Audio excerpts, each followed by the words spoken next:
नमस्कार विद्यार्थियों। ધોરણ 10 વિષય હિન્દી પાઠ 12 રાણી મહાદેવી વર્મા। હવે અગાઉ જે છે એ આપણે વાત કરી કે કેવી રીતે બાળકો છે એને રજાના દિવસે છે એ પોતાની મનમાની છે એ કરવા પર ઉતરી આવ્યા છે। હવે ત્યાંથી આપણે આગળ જોઈએ કે કેવી રીતે बाळको जे छे पोतानी मनमानी करे छे अने एनुं परिणाम जे छे ए शुं आवे छे। यह स्वाभाविक ही था कि ताजरानी हमारी अराजक प्रवृत्तियों से प्रभावित हो जाती। वास्तव में बाळकों में चेतना के विभिन्न स्तरों का बोध न होकर सामान्य चेतना का ही बोध रहता है। अतः उनके लिए पशु पक्षी वनस्पति सब एक परिवार के हो जाते हैं। बाळको जे छे એને બધા સરખા, પશુ હોય, પક્ષી હોય, વનસ્પતિ હોય કે પછી માણસ હોય, એના માટે બધા સમાન। એ કઈ નવી વસ્તુ લે તો પણ એને બતાવવા જશે, એની સાથે વાતો કરશે, એને સમજાશે નહીં કે ભાઈ આ પ્રાણી છે, આ વનસ્પતિ છે, આ વસ્તુ છે, એ અમારી વસ્તુને સમજી શકશે કે નહીં। એ પોતાનું જે ભોળાપણું જે છે, બાળપણની જે એની સમજ શક્તિ છે એના આધારે એ બધાને આપશે। निकी रानी की पूंछ से झूलने लगता था।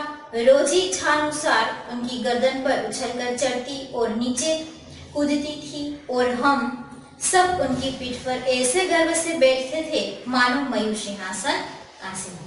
બધા જે છે ઘોડી સાથે મસ્તી ભર્યું વર્તન કરે છે। નિકી ને રોજી એની પૂંછડીએ લટકી જાય છે। બાળકો જે છે મન ફાવે ત્યારે એની ગરદન ઉપર લટકાઈ જાય છે, એની પીઠ ઉપર ચડી જાય છે, જાણે કે ઘોડી નહીં પણ કોઈ મયુર સિંહાસન હોય। પણ ક્યારે પણ ઘોડી જે છે એ એને ન ગમે એવું બનતું નથી, એ બધાથી ખુશ જોવા મળે છે।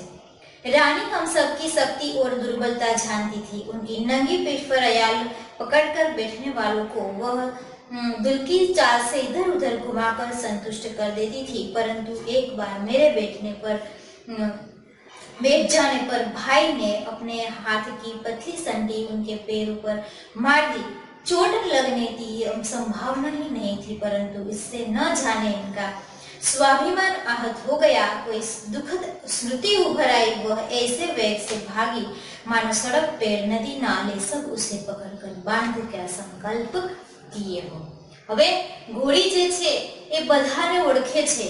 બાળકો જે છે એની નંગી પીઠ ઉપર બેસીને પોતાની મનમાની કરે છે, છતાં પણ ઘોડી છે એને આમ તેમ ફેરવી અને શાંત થઈ જાય છે। પણ હવે એકવાર એવું બને છે કે જેવો મહાદેવી વર્મા લેખિકાનો વારો આવે છે, એ ઘોડીની ઉપર બેસે છે કે એનો ભાઈ છે એ મસ્તીમાં ને મસ્તીમાં એક પાતળી એવી સોટી એના હાથમાં હોય છે, એ સોટી છે એ ઘોડીના પગમાં મારી દે છે।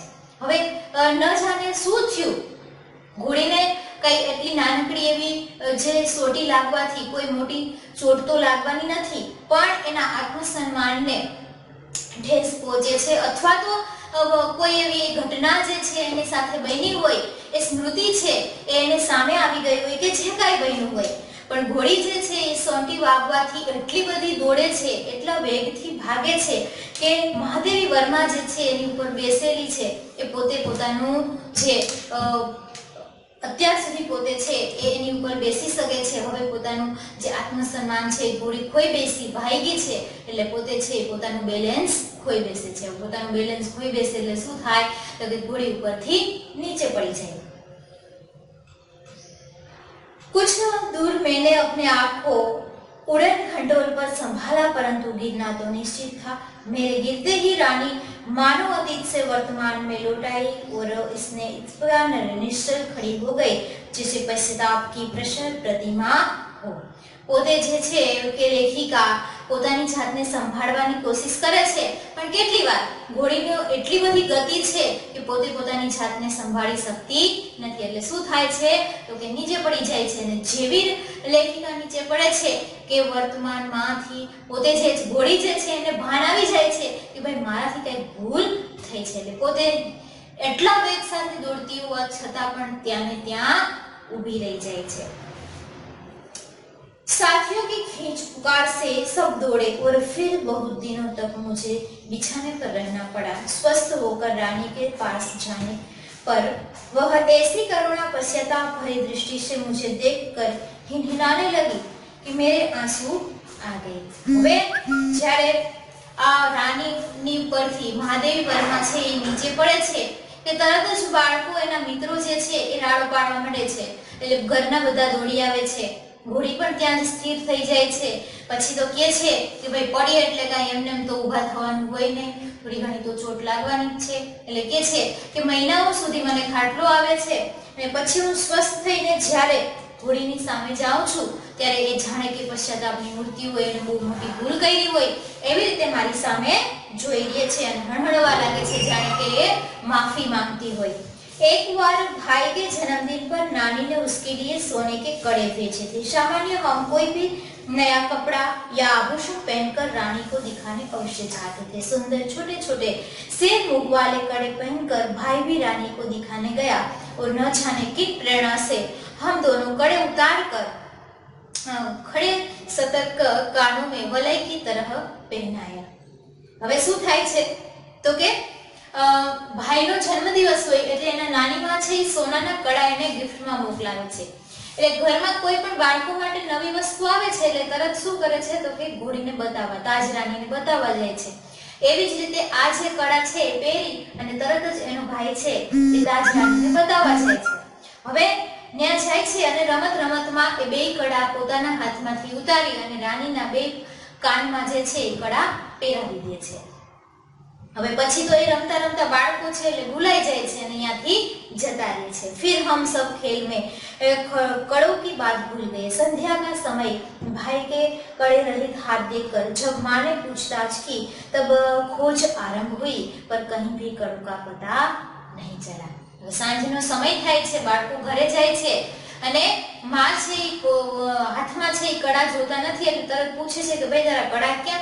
તો એને તો રમત રમતમાં બધું ભૂલાઈ ગયું છે કે કડા ક્યાં ગયા છે। બધા ગોતવા માંડે છે, સોનાના કડા છે, ગોતવા પણ જરૂરી છે। હવે બધા આમ તેમ ગોતે છે પણ કડાનો ક્યાંય પણ પતો लागतो નથી। रानी अपने कानों को खुर से खोलती और हिनहिनाती रही। अंत में बाबूजी का ध्यान उनकी ओर गया और उन्होंने मिट्टी हटाने का आदेश दिया। किसी ने कुछ गहरा गड्ढा खोदकर दोनों कड़े गाड़ दिए थे। दंड तो किसी को नहीं मिला, परंतु रानी सारे घर के हृदय में स्थान पाया। હવે બધા જે છે આમ તેમ કડા ગોતવામાં લાગ્યા હોય છે। ઘોડી છે ક્યારની હણહણે છે, એને બોલાવે છે કે કોઈ મારી પાસે આવો, હું કંઈક કહેવા માંગુ છું। એટલે બાપુજીનું ધ્યાન છે ઘોડી તરફ જાય છે એટલે તરત એની પાસે જાય છે એટલે ઈશારો કરી અને ખોદવા માટે કહે છે કે ભાઈ તમે અહીંયાથી માટી હટાવો। એટલે બાપુજી છે એ પ્રમાણે કરે છે તો અહીંયાથી કડા છે એ નીકળ્યા છે। એટલે શું કહે છે કે ભાઈ ખબર નહીં એ ખાડો ગારી અને અહીંયા કોણે ડાયટા હોય, પણ રાણી જે છે એને આ કડા ગોતવામાં મદદ કરી એટલે એ બધાના હૃદયમાં છે એ મોટું સ્થાન પ્રાપ્ત કરી લે છે। एक घटना अपनी विचित्रता में स्मरणीय है। एक सवेरे उठने पर हमने रानी के पास एक छोटे से घोड़े के बच्चे को देखा। यह कहा था कहकर हमने रामा को इतना थका दिया कि हमने निरुपाय घोषणा की कि वह नया जीव रानी के पेट में दाना चारा खाकर पड़ा रहा था। भाई ने उत्साह से पूछा और भी है? और रामा ने स्वीकृति में सिर हिलाया। હવે એક દિવસ એવું બને છે કે એ સરસ મજાની તાજરાનીની બાજુમાં એક નાનકડું એવું ઘોડીનું બચ્ચું છે જોવા મળે છે। બાળકોને નવાઈ લાગે છે કે આ તાજરાની પાસે આ નાનકડું એવું બચ્ચું છે ક્યાંથી આવ્યું હશે। બાળકોને જાત જાતના પ્રશ્ન છે થાય છે એટલે કોને પૂછે છે તો કે એના નોકર રામાને છે એ વારંવાર કંઈક ને કંઈક પૂછ્યા કરે છે। રામો છે એને શું કરે છે તો કે ખોટાને હાચા જવાબ આપી દે છે। હવે એનો ભાઈ છે પ્રશ્ન કરે છે કે એટલે એને કહે છે કે ભાઈ એ રાણીના પેટમાં હતું ત્યાંથી આવ્યું છે। એટલે બાળકો છે બાળ માનસ છે અને જાત જાતના જે પ્રશ્ન છે એ જાગે છે, એકનો તમે જવાબ આપો તો એમાંથી પણ એ નવો પ્રશ્ન છે એ ઊભો કરે છે। એટલે એમ થાય છે કે રાણીના પેટમાંથી આ બચ્ચું આવ્યું તો હજી પણ શું હશે? તો અમુકને એમ થાય છે કે ભાઈ કાંઈ લેવા દેવા નહીં અને ખોટે ખોટું આપણે જે કાંઈ બિસ્કિટ મીઠાઈ કે દાનો ચારો નાખીએ છીએ, ઘોડી ખાય છે તો પેટમાં બેઠું બેઠું આ પણ ખાઈ જતું હશે। એવા જાત જાતના સવાલો જે છે એ એના મનમાં ઉત્પન્ન થાય છે। એટલે જ્યારે એનો ભાઈ છે ઉત્સાહથી પૂછી લે કે હજી પણ એના પેટમાં બચ્ચા હશે તો કે રામા છે હાય હા માતાએ તામાં હા કહી દે છે। अब तो हम विस्मित भी हुए और क्रोधित भी। ये छोटे जीव कोई काम धंधा नहीं करते और हमको पीठ पर बैठा कर दौड़ने वाली रानी का दानाचार खाकर पेट में पड़े रहते हैं। હવે એને મનમાં એમ થાય છે કે ભાઈ આ તો આપણને કઈ કામ આવતા નથી, આપણને ચક્કર પણ મારવા લઈ જતા નથી, તો પછી શા માટે રાણીના પેટમાં રહી અને આપણે જે કઈ ખવડાવીએ છીએ એ બધું ખાઈ જાય છે અને આરામથી રહે છે। भाई ने कहा, रानी का पेट चीर कर हम कम से कम 1-2 बच्चा घोड़ा निकाल लेते हैं। घोड़ा पर वे छोटी बहन भाई बैठेंगे और रानी मेरी सेवा में रहेगी। હવે એના ભાઈને પ્રશ્ન થાય છે કે જો આવા બચ્ચા છે હજી એના પેટમાં હોય તો એનું પેટ ચીરીને આપણે બહાર કાઢી લઈએ તો બધાનું એક એક થઈ જાય। प्रस्ताव मुझे भी उचित जान पड़ा। जब एक दोपहर में वह कहीं से शाक काटने का चाकू ले आया, तब मेरे साहस ने जवाब दे दिया। और एक और भी समस्या थी कि हमारा ध्यान गया कि आखिर हम रानी का पेट सिएंगे कैसे। माँ की महीन सी सुई से तो सीना नहीं संभव नहीं है। डांट सीने का बड़ा सुझा रामा अपनी पोटली में रखता था, वहां हमारी पहुंच नहीं थी। कुछ दिनों के उपरांत जब रानी का अश्व शिशु कुछ बड़ा होकर दौड़ने लगा, तब हम अपने आप क्रोध का स्मरण रहવાનો प्रस्ताव કર્યો।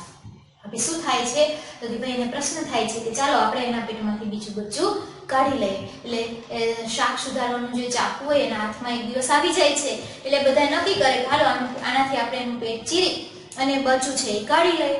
પણ હવે એને પ્રશ્ન થાય છે કે આપણે આનું પેટ ચીરી તો લેશું, પણ પાછું સીવશું કેવી રીતે? માની છે ગોદડા સીવવાની નાનકડી એવી સુઈ છે તો એનાથી તો પાછું સીવી નહીં શકાય। અને જે મોટો સુયો છે એ તો રામાના કોઠરીમાં રહે છે, રામો તો આપણને આપશે નહીં। એટલે આવા જાતના પ્રશ્ન છે એને થાય છે। પણ જેમ જેમ સમય જાય છે એમ ઘોડીનું એ સરસ મજાનું નાનકડું બચ્ચું છે એ હવે આમ તેમ દોડવા લાગ્યું છે અને એ પણ બાળકોની જે મૈત્રી છે એને લાગણી છે એ પ્રાપ્ત કરી લીધી છે। એટલે હવે જે છે બાળકોના બધા પ્રશ્ન છે દૂર થઈ જાય છે। એ ઘોડી સાથે અને એના બચ્ચા સાથે હવે બધા છે એકદમ ખુશખુશાલ રહેવા માંડ્યા છે, એટલે એને બધું જ ભૂલાઈ જાય છે।